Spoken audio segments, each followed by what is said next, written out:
Want me to cancel all your subscriptions? Yeah, I can do that. Sorry if my English is not the greatest. But it's not my native language. I used to work at a call center for one biggest tele providers in our country. Mobile subscriptions, internet, landlines, all that. The call center I worked at was also only for business clients, and not private customers. So it was not unusual for a client to have a lot of mobile subscriptions. One thing to note, I am not sure how changing a mobile providers in other countries work. But in my country you have to get the other company you want to transfer to order the numbers from where you are now to them. You cannot cancel your subscription and then have it transferred. If you cancel your subscription, it stops working right away. If you want to transfer after that, then you need to order a reopening of the subscription on that phone number for it to be able to transfer to the other teleprovider. And the reopening is treated as a new order and a new subscription. So it's an ordeal to go through. Also, and this is important for the story, if you have a debt collection case for an invoice with the teleprovider you are currently at, you will then no longer be able to get new subscriptions with that company until the debt collection is paid in full. Now on to my story. I get a call in from a customer who had maybe 10 to 15 mobile subscriptions with us as well as an internet subscription. And apparently they worked with sales. The customer was very angry on the phone. He tells me that they have received a debt collection case from us for an invoice they had not paid. Which was true. There was an invoice in our systems that they had not paid. And it had indeed gone to debt collection. He then told me that he knew about the invoice, but had just not bothered to pay it. What did you accept to happen if you didn't pay it? He then proceeded to berate me for sending them a debt collection, and demanded that we cancel it immediately. One other thing to note is that none of the people that worked on the floor of the call center have the authority to cancel debt collection cases. We need to send a case to another department for that. He would not let me send a case, nor would he let me call a supervisor to maybe expedite things. He said that I should cancel it right away or he would cancel all of their subscriptions right this second. QMC. Normally when people threaten to cancel their subscriptions because of reasons, they mean they want to transfer to another provider. And I usually refer them to contact that other provider so they can start the process. This time, however, since the customer was being in a hole, I did not do that. I asked point blank, "Me. Do you want to cancel your subscriptions with us immediately?" Customer, "Yes." Me. "Are you sure?" Customer, "Yes." Me, "Okay then. I will cancel all your subscriptions right this second." Customer, "Good." A hole? Then he hung up. I logged the call with every detail that he had said and asked me to, and added an extra line of "if any doubts, just listen to the recording of the call." I got it and went ahead and canceled all of the subscription this client had with us. All of them. Even their internet subscription. After about an hour, one of my coworkers got a very angry call from the client who was forced to call from another phone. Because guess what? Their subscription was canceled. I was done for the day, so I just went home. But my coworker filled me in the next day. The client had yelled and screamed that they were no longer able to call out or receive calls, as well as their internet was down. He had read the log I created and informed the client that they had terminated our services. So of course they would not receive any calls, nor make them. They demanded that we open up the subscriptions again, so that they could do their work. But again my coworker had to inform them that it would not be possible, since they had a debt collection case that needed to be paid first, or else none of the orders they put in would go through. After more screaming and profanities, my coworker had to end the call. The next day I had the evening shift, but I had saved the client's information to see if anything else had happened. Apparently the debt collection got paid, and the subscriptions reopened. They also had ordered a transfer to another provider. I have no idea how much money lost, but for a sales team to not be able to work for over 24 hours, I can only guess that it was a lot. Also, as a cherry on top of things, they were in a contract period with us, which means that they get a small discount on their subscriptions if they are with us for a set period of time. If they break that contract, which they did when they told me to cancel their subscription as well as transferring to another provider afterwards, they had to pay a fee of over $300 per subscription. That was at least $4,500. On top of what they lost the 24 hours they couldn't do anything. All BQs they didn't want to pay a 30 late fee. This is a great story. I'm sorry for all the abuse you have ever received. Worked in a call center in the US. Crazy times. This was until the end where you revealed how little the owed money was. Then it became great. Some business people are smart about their day-to-day niche, but don't realize how ignorant they are of everything else until the world smacks them in the face.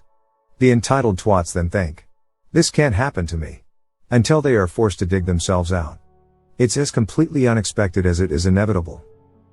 I worked phone porting when it first became available, before anyone really understood how it worked. Most of my time was spent educating the customers. No. You can't cancel with us before you move to another provider and keep your phone number. I feel your pain. I worked for a phone company too. Fortunately didn't have too many people canceling their services before porting. Still happens sometimes though. The main monopoly telco here had a habit of canceling people's services when they said they were going to be porting out. That was always steep to deal with. This story makes me happy and sad. The number one rule in these situations is to remember three things. 1. The guy on the phone is a human too. 2. It's pretty unlikely that it's the guy on the phone's fault you're in this situation. And even if it is. See point 1. 3. The guy on the phone is there to help you and is most likely trying their absolute best to do that. And if they can't, it's probably not because they're being a dick. Also, being a dick to the guy on the phone is probably not going to encourage them to do their best for you. Honestly, it's like some people just have no patience, accountability, understanding, empathy or emotional intelligence. If that guy works in sales, he's either a psychopath or a feeping speepty salesman. I completely agree most of the time. But I did have one rep with an ISP in my country I yelled at, which is very much out of the ordinary for me because I've been having intermittent internet dropouts every time it rained for 6 months with the provider. I was told when I had my next dropout to call tech support and get referred to a network engineer using my case number. Instead, the tech support rep won't do it unless we go through basic troubleshooting first, including power cycling the router, unplugging other network devices, etc. About 30 minutes worth. At which point the internet starts working again. So my call is literally useless. But it gets worse. He then tries to sell me a subscription to their premium support plan for X/month. At which point I exploded. They got me. So got them. Back in 2007, I used to work at construction company. I could write a few stories on the band or two in the UK. One day two of the lads start going on about how tasty truffle butter is. They both know that I am always into trying new interesting foods. I asked where they got it from. The local supermarket. In the specialty section. They have some specialized foods from all over the world. That day, get off work, go down to the local supermarket to get some stuff and truffle butter. Just got to try this stuff. Could not find it. Asked a shop assistant. He said maybe at Christmas time. But they don't seem to remember selling anything like that. It clicks with me that it might be a bit of a wind-up. If you don't know what truffle butter is, I don't think you want to know. I get home, do a quick search for the term, and yeah, it was them pranking me. So next day, I don't say anything. I don't want them to click that revenge may come. They are all into fishing on the weekends. But they are also all into English Premier League. Being diehard supporters with their favorite teams. What if you could watch EPL on TV and fish at the same time? If you can remember, broadband was mostly not really available and no smartphone in 2007. So I mentioned to one of my coworkers, not of truffle butter pranksters, that he should talk about his gas TV he bought last weekend. How he watched his favorite EPL team while fishing and drinking beer. And to really play it up, how good the picture actually was. Not always crystal clear, but good. And where he got it from. They both came into work the following day asking if I had set them up as revenge for the truffle butter. We all exchanged stories of walking round respective retailers looking for mythical gold. Cool. Looking for truffle butter at a grocer's sounds far less weird than searching for gas TV at an electronics store. So you out-weirded them, lol. Gas TV. Plasma TV. Solid TV. Liquid TV. This is the comment. Ain't but one man alive that can handle my violent way of love. I am going to find you, Crow Dickerson, and when I do, I am going to love you as hard as a biker chick can. I'm gonna do a wheelie on your face until you die screaming. You son of a bitch. There was a company that made truffle butter. I used to buy it by the jar. It was amazing to cook with until the only supplier stopped making it. It was pricey. There are gas refrigerators. So a gas TV is not that far-fetched. But I have never seen or heard of one. Being in the realm of possibility makes the prank sweeter.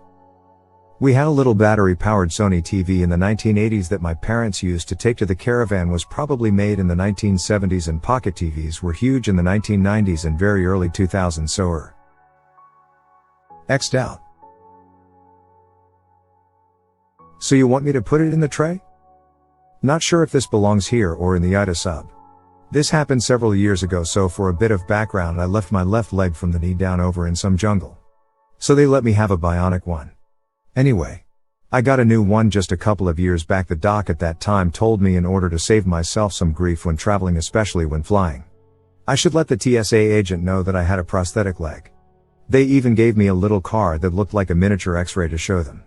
So anyway, I'm in line waiting, and I finally get to the table where the plastic bins are at. I start loading all my stuff in the bin and tell the TSA lady behind the table that I have a prosthetic leg.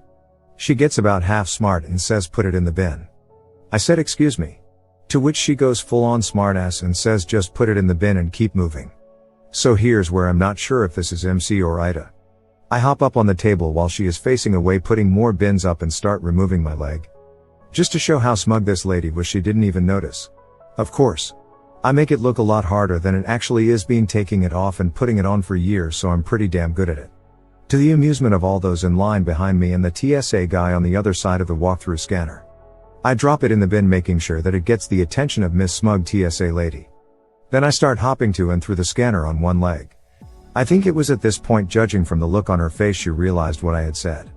But sorry, Miss Smug, damage done. All the people who saw it all go down were chuckling, as was the TSA guy who waited for me to hop through the scanner with a big smile. I heard a couple people say, "I guess you'll pay more attention now, life goes on." I slapped the wheel back on, and as I was getting the rest of my stuff out of the bin, a lot of them gave me high fives, including the TSA guy, who also said that made his day. So if I put it in the wrong sub, sorry about that. My late husband had a prosthesis, but was also a wheelchair user due to postural hypotension. If he stood, he fainted. When we flew, they had to swab the prosthetic down to test for explosives. He was an avid visitor to the shooting range, so could have gotten really weird really fast. We got lucky the one time we flew after the amputation. The thing that would have made this perfect was if you fell over in front of her. Bueno, in a very sad way, and had to be helped up. You are a legend. I'm telling you, these people have nominally had to sit through training seminars. Or at least, their bosses and teachers have, at some point, had it suggested to them that their agents know what the rules are and have a modicum of common sense. They've chosen not to learn. They've been given ample opportunity to learn. They're a highly public government agency who seem to have very few concerns about showing their entire asses or making other people do things with their bodies they don't want to, including showing their asses and taking off their legs where God, the surveillance cameras, and everyone can see them. So power doesn't learn anything unless you force it to. Not teach it. Force it to. And that lady's not gonna forget her lesson, because the other agents are gonna snicker at her about it for ages. My father was T-boned and his pelvic area was crushed between the door and the seatbelt. He was mangled and spent almost 2 years in the hospital. Pelvic bone broken in 2 places. Replacement hip and a lot of hardware. Close to 30 screws and 2 or 3 plates. He learned the hard way that an official note from the doctor wasn't sufficient. So from then on he brought x-rays. Thing is that the x-ray shows his whiner, and he said he always started to giggle when the agents first complained, and they, after being shown, tended to turn reddish and huff him though. Definitely the right sub. If you are wondering in future. IDA is for when you're wondering if you were a problem in a specific situation.